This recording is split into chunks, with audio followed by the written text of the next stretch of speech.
Qui sont les athlètes de Strength Strategy? C'est la question qu'on se pose dans ce format. Aujourd'hui, je suis avec Radia. Radia, comment ça va? Ça va très bien et toi? Ouais, super. Merci beaucoup d'avoir accepté mon invitation. Donc, est-ce que tu pourrais te présenter un petit peu, expliquer ton parcours, ça fait combien de temps que tu Oui. t'entraînes, etc. Alors du coup, moi je m'appelle Radia, je suis suivie par Romain depuis un petit bout de temps, depuis avril 2022. Du coup, ouais, c'est pas si loin, mais c'est pas si proche non plus. Donc, Ah, ça fait presque 2 ans, là, hein. ouais, presque 2 ans, ouais. Mm. Du coup, moi, avant de faire de la FA, je faisais de la muscu hardcore, genre de la muscu. De la muscu Je faisais hardcore. RIR 0. Là, je regardais les vidéos de Tom Platz et de Arnold Schwarzenegger. Et mais je mettais ça dans mes oreilles, tu vois, pour squatter. Et en fait, je me rendais compte, c'est hyper con, hein, mais à l'époque, j'étais dans ma petite salle à Casablanca, pas loin de chez moi, à côté de la plage et tout. Il n'y avait pas grand monde, j'étais la seule fille. Et quand je squattais, je mettais une vidéo Powerlifting Motivation, genre, et où je voyais, c'était à l'époque, c'était en 2018-2019, c'était Jessica Bittner, je me Ouais. souviens, qui avait squatté 200, il me semble, et qui avait terre 230. Et c'était énorme à l'époque. Et moi, je disais, ouais, c'est trop bien. Moi aussi, je vais soulever lourd. Mais en fait, je faisais de la muscu un peu pas hardcore, mais où je me mettais pas mal. Je mettais dans le mal, quoi. Donc, je me souviens, c'était. Je faisais mes petites séances et je les gardais longtemps. Et franchement, c'était plutôt bien fait. J'ai pas les infos que j'ai maintenant, mais c'était quand même plutôt bien fait. Et c'était RIR 0, c'était high intensity, mais franchement, c'était trop cool. Et du coup, je faisais ma petite vie, mes petites séances. J'ai fait 4 ans de la muscu avant de Mm. faire de l'AFA. J'en ai fait de mes 16 à mes 20 ans. Et j'ai commencé l'AFA à 20 ans, du coup, directement. En fait, ce que j'avais fait, c'est que j'avais contacté plein de gens un peu partout. Et en fait, j'avais contacté Margot qui m'avait conseillé vous. Et en fait, je me souviens, j'avais envoyé un message sur le compte Insta Strength Strategy parce que en fait je parlais aux autres athlètes et on disait que eux ils avaient choisi le coach et moi je me suis dit je savais pas qu'on pouvait faire ça et tout, et comme je connaissais personne je me suis dit non, enfin je me souviens, j'étais allée sur le compte Insta et j'avais regardé des petites vidéos à l'ancienne, Mhm. et j'étais montée loin, j'étais montée très loin, je voyais vos terres élastiques et tout. Et du coup je pense que c'est toi qui m'avais répondu, et en fait genre t'étais le deuxième coach à qui j'avais parlé et le feeling était passé direct. Direct, t'avais répondu à mes questions et c'était clair que je voulais commencer le coaching. Et du coup, ça fait maintenant 2 ans bientôt que je fais de l'AFA, c'est trop cool. Après, il n'y a pas un parcours sans montagne, on va dire, enfin sans contrainte, mais c'est trop bien, voilà. Ok. Et du coup, qu'est-ce qui t'a fait te décider à prendre un coach? Bah, en fait, je me voyais pas commencer l'AFA toute seule vu que j'y connaissais rien, tout simplement. Ok. Là, enfin, c'était en 2022, donc ça faisait quand même un petit moment que là, il y avait la hype autour de la force. Mhm. Mais enfin, dans ma salle, il y avait personne qui faisait de la force, ou ceux qui en faisaient, ils avaient, je sais pas, une ceinture à levier, type Strength Shop ou SPD, mais ils faisaient du terre de temps en temps et c'était pas, enfin, en fait, je considérais pas ça. Je trouve ça bizarre enfin, franchement, c'est un sport qui est pas si compliqué que ça quand enfin, il y a plus compliqué. Mais ce que je veux dire, c'est que je me voyais pas commencer seule parce que j'y connaissais rien, en fait. Littéralement, j'y connaissais rien et j'avais pas, en fait, je me disais, j'ai pas envie de réfléchir, j'ai pas envie de commencer à m'informer parce que j'avais pas le temps, parce que c'est pas mon domaine et parce que j'avais envie que quelqu'un le fasse pour moi. Et en fait, j'ai eu une période ce qui est intéressant avec moi, c'est que j'ai fait Bayesian Bodybuilding. Et même en faisant Bayesian Bodybuilding, j'avais pris un coach en muscu parce qu'il y a eu une période pendant 1 mois et demi, 2 mois, j'avais arrêté. Et c'était sympa, mais bon, En fait, j'ai vu l'expérience que c'est de déléguer et de ne pas avoir à penser à ça. Je me suis dit, en vrai, pour l'AFA, oui, tu sais comment ça marche, la surcharge progressive, la tension mécanique, le tempo, etc. Tu sais comment. Enfin, tu sais ce que c'est que de faire de la muscu, mais tu sais pas ce que c'est l'AFA. Enfin, c'est pas foncièrement, même si c'est quasiment les mêmes exercices, c'est pas pareil. Donc, c'était plus simple de me dire, je délègue. Et j'apprends, genre, on a beau dire, mais j'ai appris plein de choses. J'ai appris plein, plein, plein de choses. Même maintenant, avec votre plateforme de formation, petite pub, elle est géniale. On apprend plein, plein de choses. Et enfin, faire seul, c'est compliqué. Et même quand tu es seul, tu n'es pas objectif. Même quand tu es seul, tu n'es pas objectif. Quand tu as une mauvaise séance, quand ça se passe mal, bah, tu t'appuies un peu sur ton sort, en fait. Tu n'as personne sur qui te reposer, genre. Tu n'as personne à qui envoyer un peu la charge mentale. Non, mais enfin, tu vois, tu n'as personne pour se faire relativiser et tu n'as personne pour. Enfin, tu n'es pas objectif envers toi-même, envers ta progression, envers tes. Et c'est juste bien, même maintenant, quand tu t'y connais un petit peu et que tu sais un peu, tu connais les grands fondamentaux et tu sais comment ça fonctionne, je considère que ça ne veut pas dire que tu dois arrêter d'être coaché. Genre, surtout si ça se passe bien avec ton coach et surtout quand ton coach te connaît depuis longtemps. Parce que, enfin, j'avais entendu un podcast de. Il me semble, c'était qui? C'était Tuchrar qui disait que quand tu prends un nouveau coach, peut-être qu'il va trouver un truc qui va fonctionner sur toi directement, mais en fait, quand tu as un coach qui te connaît depuis 6 mois, il sait directement comment tu vas réagir. Tu vois. Donc non, c'est important. Et même quand tu as des. Enfin, non, moi, je me vois pas. Enfin, le coach, c'est hyper important. Et qu'est-ce qui fait que, genre, en fait, avant, du coup, tu as commencé donc, t'as commencé la FA parce que t'as commencé à prendre un coach parce que tu t'es dit, la FA, je me vois pas du tout me mettre le nez dedans toute seule, c'est ça? Ah, mais non, ouais, clairement. Et en fait, c'est vrai que moi, je remarque parce que tu vois, moi-même, je suis passé par là, hein. Tu vois, tu passes du body à la FA et souvent, le truc, c'est que tu sais, tu te dis, OK, je vais appliquer ce que je sais en body pour le faire à la FA. En fait, ça marche pas. Ça Non. marche pas. Tu finis tes séances à quatre pattes, etc. Et en fait, tu progresses pas mieux. Donc, c'est vrai que je trouve que c'est hyper frustrant parce que tu sais, tout ce truc de zéro RIR, etc. Bon, si tu fais ça sur ton SBD, c'est Ah, compliqué, t'es quoi. mort. T'es mort. C'est mort. Et moi, je voyais, je sais pas, c'était qui à l'époque? C'était, t'avais Lia, je voyais Jessica. Il n'y avait pas encore, enfin, les gros athlètes de maintenant comme Agatha et tout, ils n'étaient pas encore sortis, on les connaissait pas, c'était encore un peu des no-name. C'était Jessica, c'était Lia, c'était Pana et tout. Et je Hmm. voyais sortir le terme RPE, je sais même pas ce que ça veut dire. Moi, je connais juste les RIR, hein.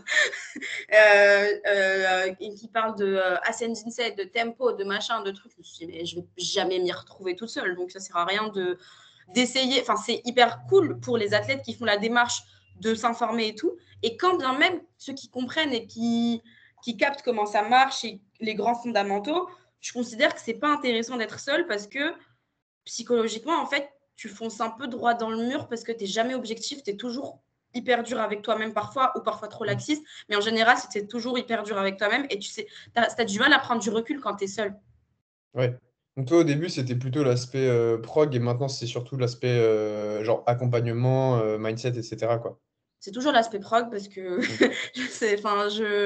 j'ai pas envie de me prendre la tête avec ça. Je te cache pas que j'ai autre chose à faire. Mais ouais, l'aspect mindset et l'aspect, en fait, le fait de me dire que c'est pas moi qui vais réfléchir. Moi, j'applique. Hmm. J'apprends, je comprends et c'est hyper intéressant, c'est hyper enrichissant.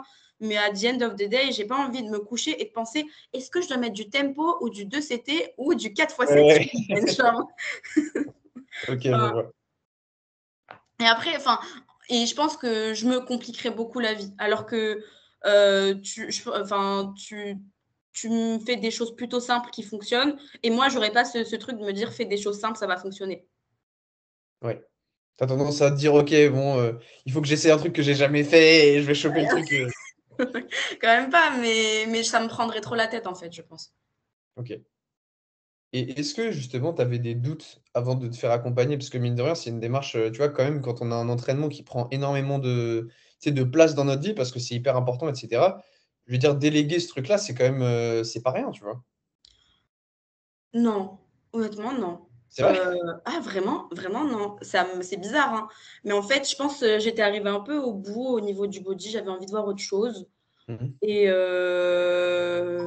non, parce que quoi? Parce que en fait, Margot m'avez très bien vendu cette stratégie. Et en fait, j'avais regardé sur votre Insta et tout, et je trouvais ça assez convaincant et j'avais pas trop de doutes.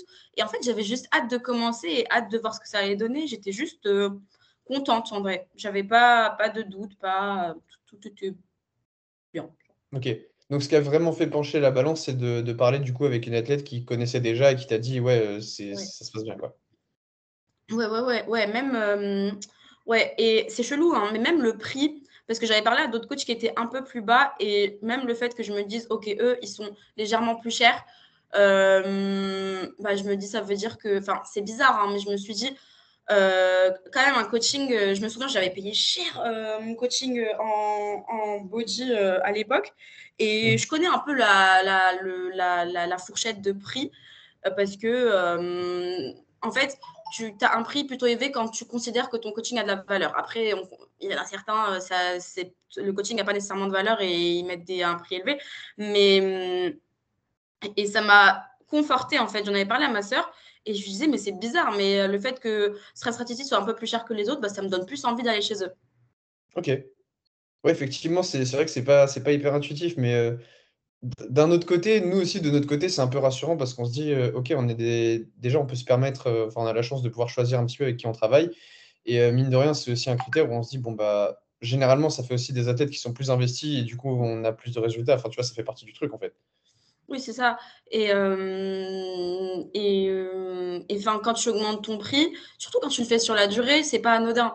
Parce que sur le temps long, tu considères que tu acquiers de nouvelles connaissances, de nouvelles.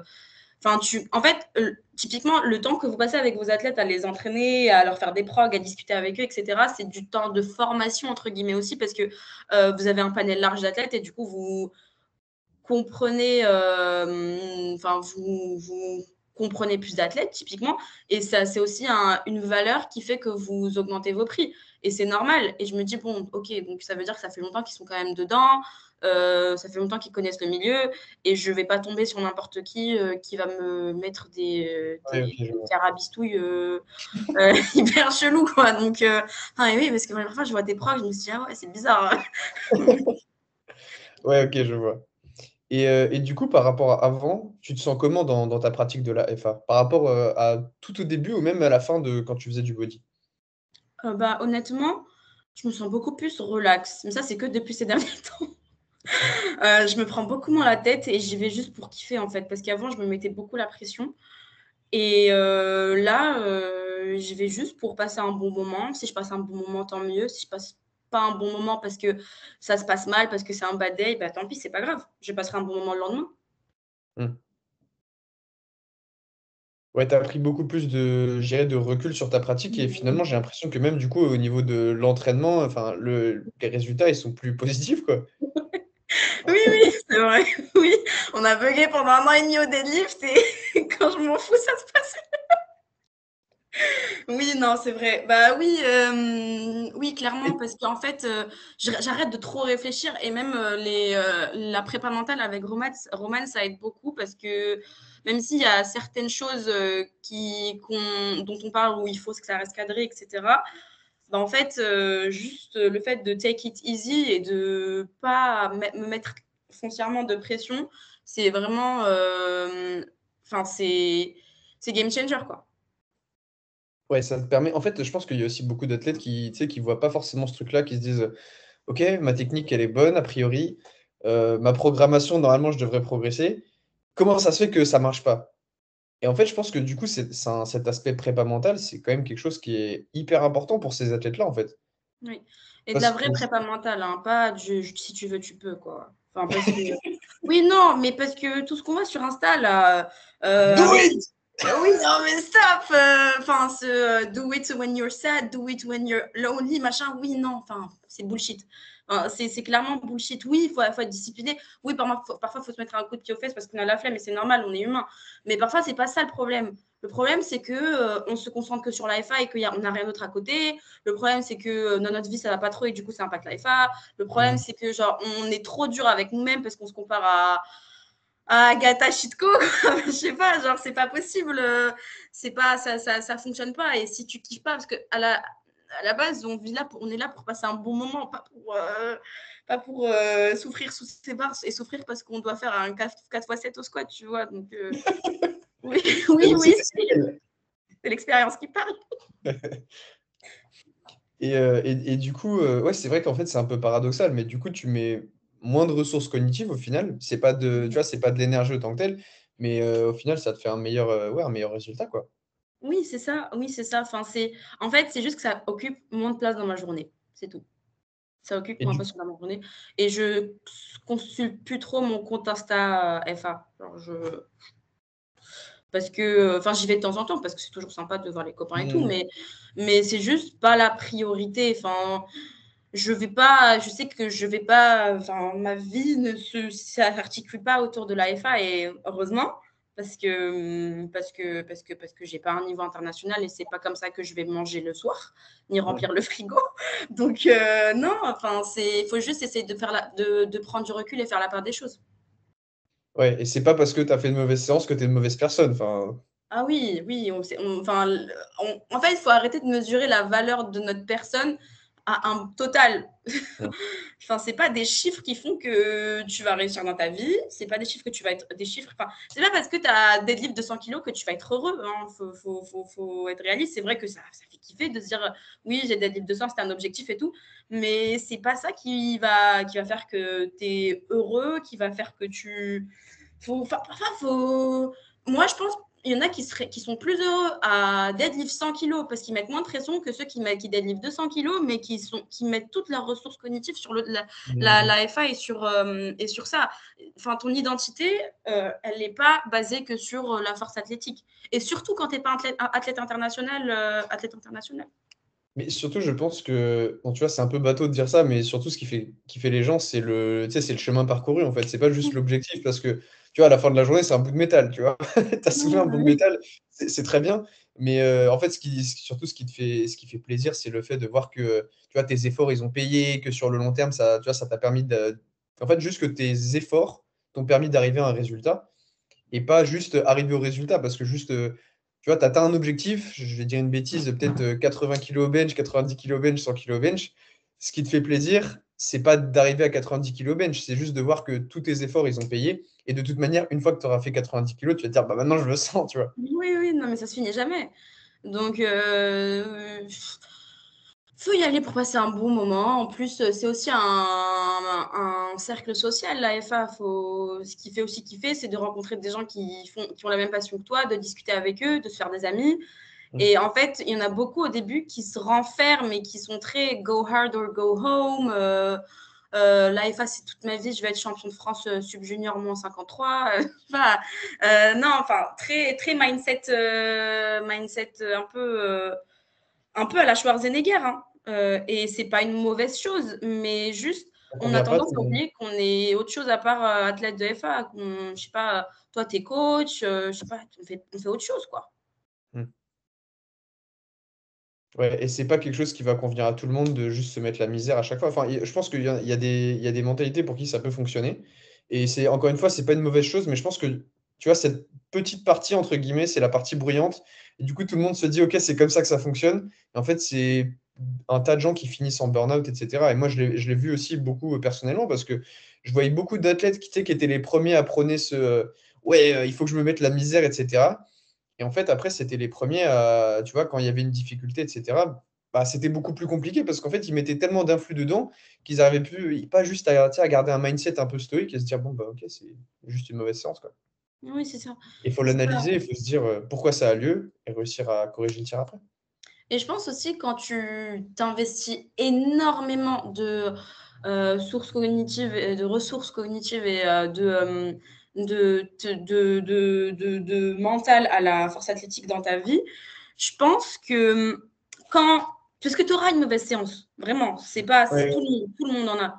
Euh, le recover de cette mauvaise séance sera hyper coûteux que quand tu es en mode OK, on verra bien, enfin un peu plus stoïque, un peu plus, oui, clairement stoïque et un peu plus indifférent, tu vois. mm. Enfin, recover d'une mauvaise séance quand la FA c'est toute ta vie, c'est pas recover d'une séance quand tu y vas pour kiffer avant tout et pour passer un bon moment enfin c'est dur quoi. C'est clairement coûteux et tu repenses à ça et tout le temps. Et quand même, quand tu es chez toi, quand tu fais tes pattes, tu repenses au fait que t'as pas réussi à lock ta barre tout à l'heure. Et tu dis, ah ouais, ma vie est finie, alors que non. Et donc, pour repartir sur un mindset un peu plus, OK, on verra bien. Enfin, c'est pas une séance, ça définit pas mon bloc, etc. C'est plus compliqué que si tu es stoïque et indifférent. Et je pense que aussi, d'un autre côté, le fait d'accepter que de toute manière, même si tu essaies de tout faire bien, il va y avoir des mauvaises séances parce que tu contrôles pas tout. Tu vois, ton corps, il fait sa vie aussi, tu vois, même si dans l'entraînement, en optimisant un peu sa récup, en modifiant sa technique, en choisissant des bonnes variables à l'entraînement, tu minimises les chances qu'il y ait des mauvaises séances. Mais tu vois, on en fait tous. Et je pense que le fait de savoir qu'il va y en avoir, ça te permet aussi de mieux apprécier quand ça se passe bien. Parce que si tu as que des. Tu vois, il y a des athlètes aussi qui étaient dans cette dynamique-là où je prends l'exemple de la compétition parce que c'est celui qu'on voit souvent. C'est, tu sais, je vise tel total. Mm. Et en fait, s'ils arrivent au total estimé, enfin, au total voulu, qui était déjà en général une hypothèse haute, bah, tu sais, ils ne sont pas forcément satisfaits. Ils se disent juste, ouais, bon, bah, j'ai fait ce qui était prévu, quoi. Mm. Alors que quand tu pars juste, tu te dis, ok, je fais le plus possible et je sais que ça peut mal se passer, bah, quand ça se passe bien, entre guillemets, tu l'apprécies encore plus. Et ça te Ouais, permet de, tu sais, te remotiver dans ta pratique, en fait. ouais, c'est ça. Et viser un chiffre spécifique, c'est un peu une illusion, quoi, parce que on peut viser une fourchette, je pense, mais un chiffre spécifique, on ne sait jamais comment ça peut se passer. L'arbitrage qui est un peu plus pointilleux sur la def ou sur les poses au bench, sur la def au bench ou sur le lock des épaules. Enfin, les arbitres, ils sont humains et ils vont pas arbitrer de la même manière. Il y en a qui seront plus pointilleux et c'est normal et c'est très souvent le cas. T'en as qui sont plus chill et plus moins regardants sur la descente et t'en as qui le sont pas du tout et qui sont beaucoup plus précis sur certaines choses. Et en fait, avoir une première compète où l'arbitrage est chill et une deuxième où l'arbitrage est beaucoup plus sévère et du coup, on n'y est pas toujours préparé. Et du coup, partir du principe à partir de la première compète qu'on peut atteindre un tel total sur la deuxième, ça c'est une désillusion parce que on va te demander de descendre plus bas mais tu vas mettre une barre qui va être beaucoup trop haute donc tu vas pas la réussir et c'est compliqué de viser un total spécifique parce que en général on n'y arrive pas souvent. Ouais, disons que ça peut arriver, mais aussi je pense que tu sais, quand tu es dans ta prépa, etc., t'es pas au max de ton objectivité. Ouais, Et non, mais souvent, tu vois, il suffit que tu aies fait 200 à l'entraînement et que ça soit passé très dur. Et tu te dis, ouais, mais c'est pas grave, à la compète j'ai peur. 220, tu vois.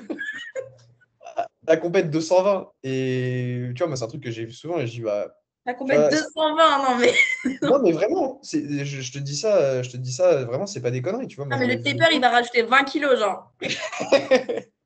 Non, mais tu Non, vois, mais et l'idée, c'est de se dire, c'est aussi pour ça que c'est bien souvent d'avoir quelqu'un pour son game day qui, tu sais, te permet de te remettre un peu les idées en place et de te dire, attends, ok, t'es fort, mais t'es pas fort au point de mettre 20 kilos de plus par rapport à ce que tu faisais à l'entraînement, en fait. oui, et aussi pour le game day, c'est aussi important d'avoir quelqu'un qui nous estime bien, parce que quand on sous-estime comme moi, Oui. euh, moi, Mais c'est pour ça qu'on prépare des feuilles de match, c'est pour ça qu'on a des stratégies de compétition, etc. ouais, non, mais c'est toujours important d'être accompagné en fait, même en compétition, faut pas y aller solo. Quelqu'un qui connaisse la FA et qui vous connaisse un peu un minimum pour vous accompagner, parce que quelqu'un qui sait pas comment vous réagissez, enfin, si vous êtes vous dans votre coin et que commence à vous taper le dos, enfin, c'est bizarre. Donc, ça va être, Ouais, euh, ouais. ça va être un peu antinomique. Mais oui, être accompagné en général sur tous les plans. Et même dans la santé mentale, il avait sorti un réel dessus, Roman. Et hyper intéressant. Et il faut lire la description parce qu'il n'y a rien dans le réel. Il faut lire la description. C'est hyper important parce que il y a plein d'athlètes, de jeunes athlètes. C'est souvent des jeunes athlètes qui sont étudiants, qui n'ont pas encore beaucoup de contraintes, de contraintes dans leur vie qui peuvent se permettre d'avoir la FA au centre. Qui vont être qui vont complètement se perdre dans la FA et qui auront tendance à difficilement faire la part des choses. Et en fait, c'est important d'avoir autre chose que la FA, en fait. Est-ce que tu aurais un mot à dire à quelqu'un qui hésite à se faire accompagner, justement? Pourquoi tu hésites? Non, en vrai, ouais, pourquoi? Ce serait intéressant de savoir pourquoi quelqu'un hésiterait. Si c'est en termes de financier, parce qu'il y a plein de raisons. On enlève le terme financier parce que c'est pas un levier sur lequel on peut beaucoup agir, malheureusement. Mais pourquoi quelqu'un hésiterait, en vrai? Et je pense que l'investissement financier, évidemment, ça fait partie du truc, tu vois. Je comprends, c'est une question de priorité.